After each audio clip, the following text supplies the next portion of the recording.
መስማት አለብህ። ወጣ መስማት አለብህ።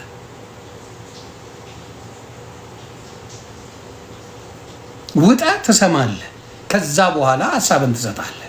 ነጥብ ይዘህ ያንን ሐሳብ ታከሽፈዋለህ። ያንን ነው የምናገረው ነው ባየሁት ትላንትና ሞር ፎከስ ያደረጉት በተለይ እኔ የምናደደው ሌላው ገብቶበት የጎንደርን ፖለቲካ የሰሊጥ ፖለቲካ እያለ ሲሳደብ እነ ጀዋር ስትሰማ እነ አሉላ ስትሰማ ያማል። በእውነት ያማራል፣ ያማል።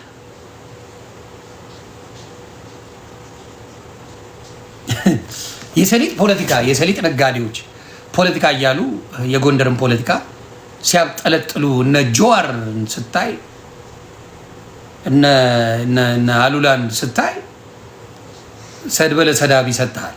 የገዛ ወንድምን የገዛት ሰድበለ ሰዳቢ ሰሊጥም ይሁን ምንም ይሁን ለአማራ ይጠቅመዋል መቼም። እና እነሱ እንደዛ አድርገው ፖለቲካ ሰርተው ሲነጥሏችሁ ያን እንኳን የማይገባችሁ ሰዎች መሆኑን አይተናል። አብሶሉትሊ አማራ ላይ ጥላቻ ነገ የሰሊጥ ነጋዴ እየተባለ በጅምላ ጨፍጭፈው ሊጨርሷቸው ያቀዱትን ሰው ነው አለች። የምን ልዕልና የምትባል እብድ ካድሬ የምን አማራ ናት እሷ?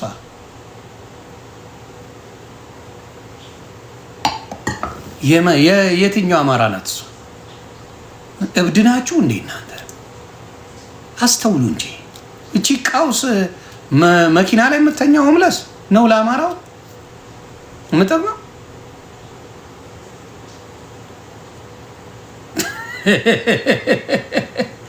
እንዴ ያማቸዋል እንዴ? የባጫ ናት እኮ እንዴ። ወልቃይትን አሳልፍ ከሰጠ በራስ ጊዜ በቃ አንተ አማራ ነኝ ካልክን 4 ነጥብ ምን ጥያቄ አለው? የአማራን ርስት አሳልፈ ከሰጠ ምንድን አንተ ባንዳና 4 ነጥብ። እስቲ ከጎጃም ይቆረስና የጎጃም ልጆች ዝም ይበሉ። እስቲ ዝም ይበሉ። ከጎጃም ላይ የሆነ ብሔር መጥቶ መሬቱን ይቆረሰውና ለሌላ ይውሰድና ዝም በል የጎጃም ልጅ አትልም እንዴ? በርስት ቀልድ የለ። ያማቸዋል እንዴ? ምን አይነት ፖለቲካ ነው የምትሰራው?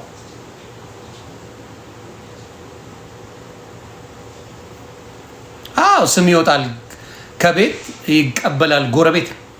ስለዚህ የሰሊጥ ፖለቲካ ብላችሁ ጎንደርን አታክ ለማድረግ የምትሄዱበት መንገድ በጣም ነው ማዝነው። ሰድበለ ሰዳቢ ሰጠ። አሁን ነገ መተከል ሁሉ ነገር ይስተካከላል። መተከልን አውጥተው ለጉምዝ የሰጠው ማን ነው? ከሱዳን መታችሁ ኑሩልን ተብሎ ነው አይደል? ለጉምዝ የተሰጠው ጉምዝ ሱዳናዊ እንጂ ኢትዮጵያዊ አይደለም። ደግመ ጠይቀን በማስረጃ ነው የምነግርህ። ጉምዝ ከሱዳን የተባረረ ኢትዮጵያውያን አቅፈው የተቀበሉት ነው ጉምዝ ማለት። ምን ጥያቄ አለው? ኢትዮጵያውያን ተቀበሉ፣ የአማራ ልጆች ተቀበሉ፣ መልሰው ተነጠቁ። ቦታቸው መልሰው ተነጠቁ። ጉምዝ ኢትዮጵያዊ አሁን ሊጮህልህ ይችላል። ጉምዝ ኢትዮጵያዊ ነው ምናምን። አዎ ኢትዮጵያዊነት አሳይለም ከሰጠው ኢትዮጵያዊነት ዜግነት ከሰጠው ኢትዮጵያዊ ነው። ልክ አሜሪካ መጣ የአሜሪካ ዜግነት ከተሰጠ አሜሪካዊ ነው። ያ ማለት ነው። ምንም ልዩነት የለውም። እውነትን ግን ሸርሽራችሁ ገደል ተከታላችሁ። ከዛውን እዛ አካባቢ ስትገባ እነሱ የፈለጉትን ያደርገዋል። በቀስት ስንቱን ጨፍጭፈው ገለውታል። አማራውን ስንቱን አፈቅረና ያቅለውታል። ጉምዝ ላይ ስንቱ የአማራ ልጅ የህፃን ልጅ ብልቱን ቆርጠውታል።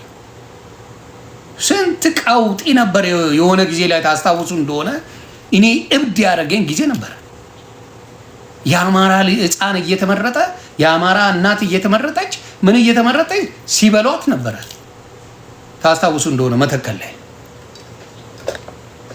ላይ ባለው ነገር ከፍተኛ ፖለቲካ ሰርቻለሁ። ከፍተኛ ከፍተኛ ውጤት ያለው ፖለቲካ ተሰርቷል። ዛሬ አማራ ልጅ እዛ ቦታ የማይበላው እኛ በጮነው ጉዳይ ነው። እኛ የአማራ ህዝብን ዴፊኒትሊ የት ጋር እንደሚበላ የት ጋር እንደሚጨፈጨፍ በጮነው ፖለቲካ ነው ዛሬ ውጤታማ የሆነው። ዛሬ ወለጋ ላይ እንክት ተደርጎ የሚበላው አማራ ዛሬ ረፍት ያገኘው እኛ በጮነው ፖለቲካ ነው። እኛ በጮነው ፖለቲካ ነው ዛሬ ረፍት ያገኘው። ከልካል ነበራቸው። ዛሬ የአርሲ ፖለቲካ የተጋፈጠ ሙሉ በሙሉ የተጋፈጠው የኛ የጩኸት ውጤት ነው። ዓለም ስለሰማው ነው።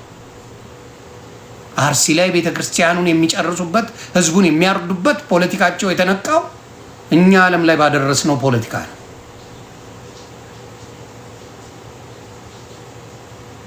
ስለዚህ ፖለቲካ ይሰራል፣ በአንድም በሁለትም ይሰራል።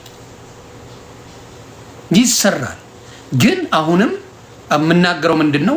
የአማራ ልጆች በጎጃም እና በጎንደር ያላችሁን ችግር ፍቱት። በድንበር የምትጣሉ አይደላችሁ፣ በርስት የምትጣሉ አይደላችሁ፣ በምን የምትጣሉ አይደላችሁ። ስለዚህ እባካችሁ የጎንደርና በተለይ የጎጃም ልጆች ችግራችሁን ሶሻል ሚዲያ ላይ ፍቱ። ጎንደር ጠሎች አሉ፣ ጎጃም ጠሎች አሉ።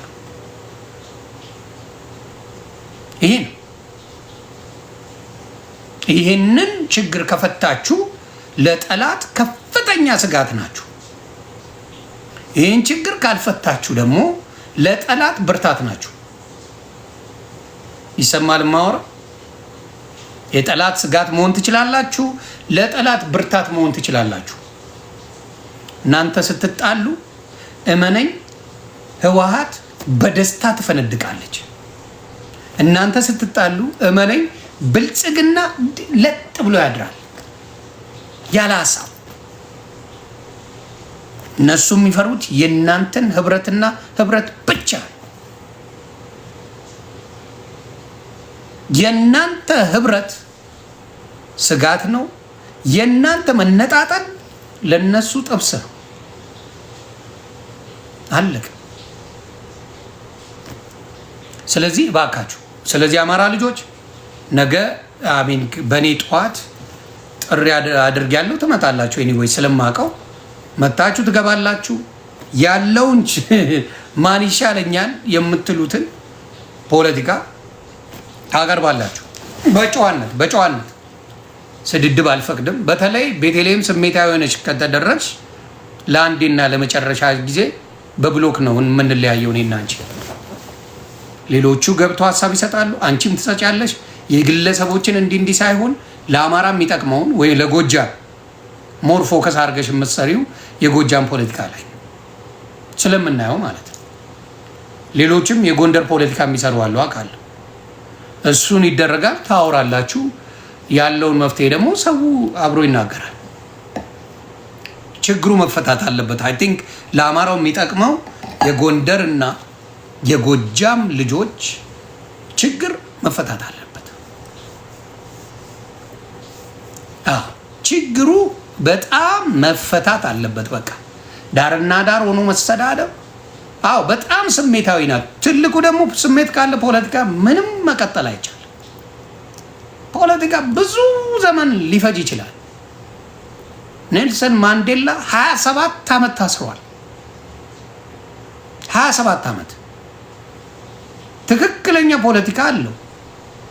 ታስሯል፣ ግን ልክ አይደለም ተብሎ መጨረሻው ግን ያማረ ነው። ፖለቲካ ጊዜ ሊፈጅ ይችላል። ስለዚህ የችኩል ምንም የሚመጣ ነገር የለም። መፍትሄው አይመጣም እኮ እርግጠኛውን እነግራቸዋለሁ።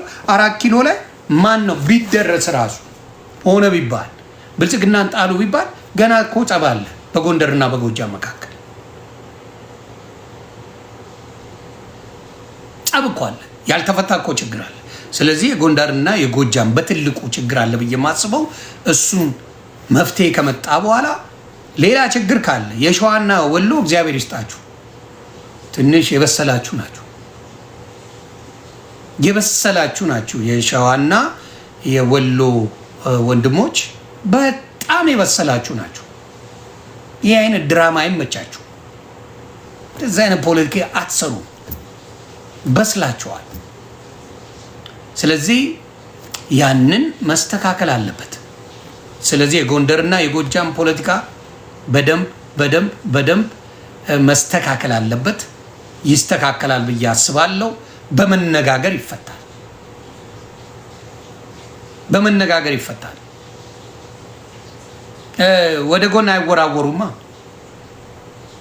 ወደ ጎን አይወራወሩም። የሸዋና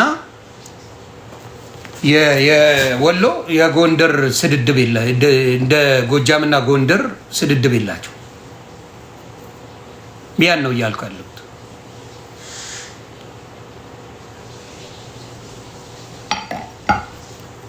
ያ ስለዚህ ጥያቄዎች አሉ።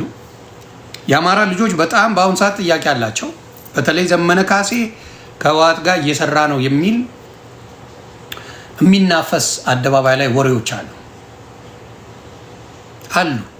እየሰሩ ነው፣ ከወያኔ ጋር እየሰሩ ነው እየተባለ እየተናፈሰ ያለ የተፈራራ ፖለቲካ አለ። ዘመነ ሰው ነው። ከተሳሳተ የአማራ ትግል ያቆማል ማለት አይደለም።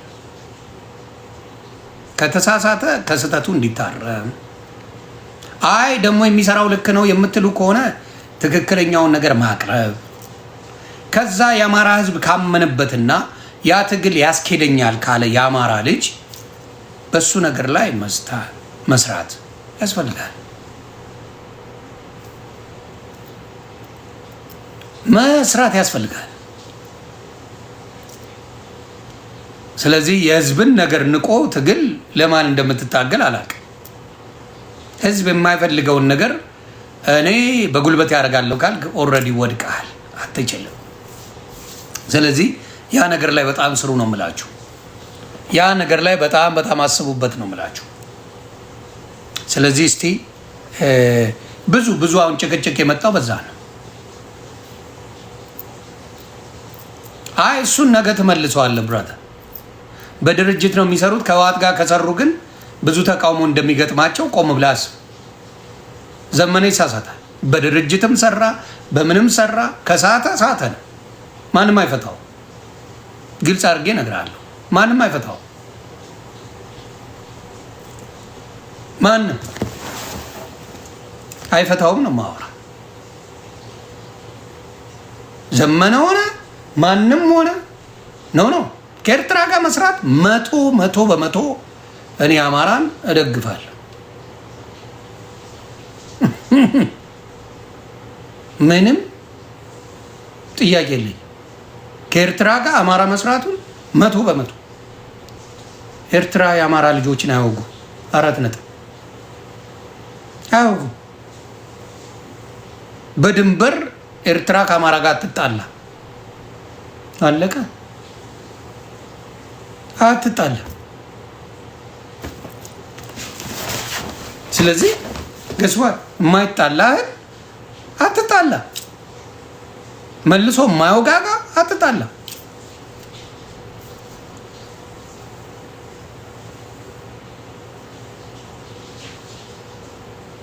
የአማራ ርስትን ከገዳ ከባድ ነው።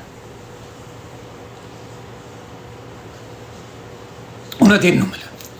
የአማራ ርስትን ከርተ ነገ ጦርነት እንደሚነሳ እያወቅ አይ ችግር የለውም በመነጋገር እንፈተዋለን የሚባል ቁማር እጫወታለሁ ካልክ የበላኸውን አስታውከ እንደገና ልብላ እንደማለት ነው። ምናልባት ፖለቲካ ለማይገባችሁ ሰዎች የበላኸውን አስታውከ ራበኝና ስጦኝ እንደማለት ነው። የአራዳ ልጅ እየበላ ነው የሚያለቅሰው። የያዘውን ይዞ ነው የሚታገለው። ወደኋላ የሚመለስ ትግል የለም። ወደፊት የሚሄድ እንጂ ወደኋላ የሚታገል የሚመለስ ትግል የለም። ያ ድንበርን ጭራሽ እየሸረሸርክ መልሰ እየሰጠ ልታገል የምትለው ትግል የለም። ምን እብድ ካልሆንክ በስተቀር ትክክል። ወሰንና ማንነት ቀይ መስመር ነው። በትክክል እስማማለሁ። ትክክለኛ መንገድ እና ነገ ሁሉንም ሰብስቤ አወያያለሁ። የነገ ሰው ይበለን። እነ ንግስት ይርጋ ግን ዛሬ በደንብ አድርጌ ልንገራችሁ በጥንቃቄ እና እያሌው በጥንቃቄ ይሄን ነገር በጥንቃቄ እኔ ያየሁትን ከመናገር ወደኋላ ስለማልል እዛ ላይ ስትናገሩ የማየው ነገር ለአማራ የማይጠቅም ከሆነ ፊት ለፊት ጠይቃለሁ። አዎ ቴዲ ሐዋሳ ላይጠይቅ ይችላል፣ አዳማጭ ነው ቴዲ። እኔ ግን ትግሉን ላይ ስለነበርኩበት እጠይቃለሁ። የሚሽሞነሞን ነገር የለም። በደንብ ነገ ያበጠው ፈንድቶ የጎንደርና የጎጃም ጉዳይ ለአንዴና ለመጨረሻ ጊዜ አጀንዳ የሚዘጋበት የምናደርገው ነው። እግዚአብሔር ይርዳል። እግዚአብሔር ይርዳል።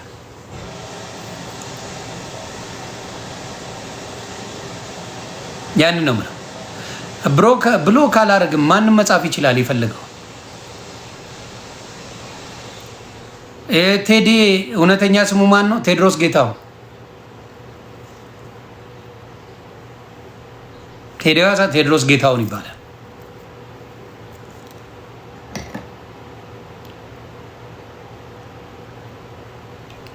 ቴዲ ጠያቂ ነው፣ ይጠይቃል። ማንም ገብቶ ሀሳብ መስጠት ይችላል። ቴዲ የምንም የፖለቲካ እንትኑ ተናግሮ አያውቅም። ሲሰራም አይተነው አናውቅም። ከማንም ጋር ተለጥፎ ሲሰራ ሲያዳላ የሆነ ነገር ሲያደርግ አላየሁ።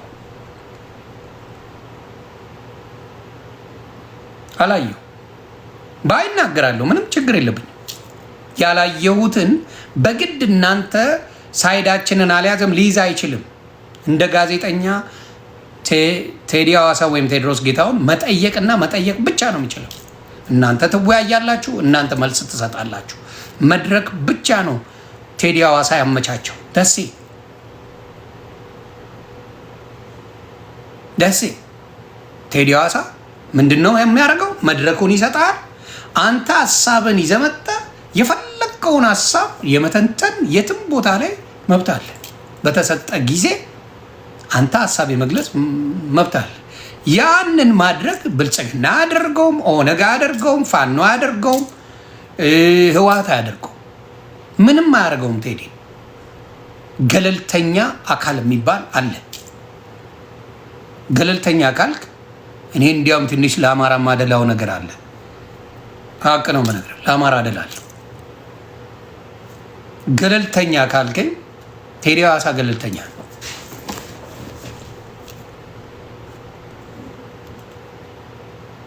ነጮች ሲሉ ብለድ ስቲከር ዛን ዋተር ይላል። ደም ከውሃ ይወፍራል። ስለዚህ እኔ አደላለሁ። ግልጽ አድርጌ ነው የምነግርህ፣ አደላለሁ።